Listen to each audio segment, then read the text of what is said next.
கட்டாயம் நாங்கள் சொல்லவே இல்லையே, அறிவுரை கொடுத்துருந்தா முயற்சி பண்ணி பாருங்க அப்படின்னு சொல்லிட்டு வேணான்னா விட்டுற வேண்டியதா அப்படின்ற மாதிரி ஒருத்தர் பேசியிருக்காரு. பேசினது யார்?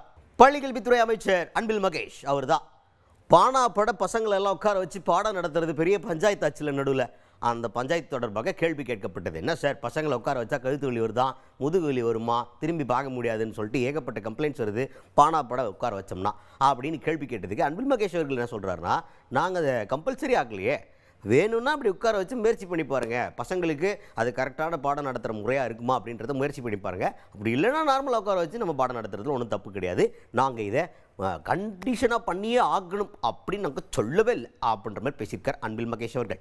எங்கேயுமே அது கட்டாயம் நாங்கள் சொல்லவே இல்லையே. எங்கெங்கெல்லாம் அந்த பாவடி இருக்கிறவங்க வந்து நடத்தி பாருங்கள், உங்களுக்கு அது பயனுள்ளதாக இருந்தால் நீங்கள் அதை பின்பற்றி கொள்ளலாம் என்று தான் நான் சொல்லியிருக்கேன். ஏற்கனவே நம்ம வந்து தொடக்க கல்வியில் பிரைமரி ஸ்கூலில் பொறுத்த வரைக்கும் அந்த மாதிரி தான் உட்காரே வைக்கிறோம். குழந்தைங்களுக்கு சின்ன வயசுல அப்படி தான் உட்காருங்க. அந்த விதத்தில் உங்களுக்கு குழந்தைங்கள் ஒவ்வொரு குழந்தைங்களுக்கும் அந்த ஃபோக்கஸ்டாக இருக்கும் என்பதற்காக சொல்லப்பட்டது தான்.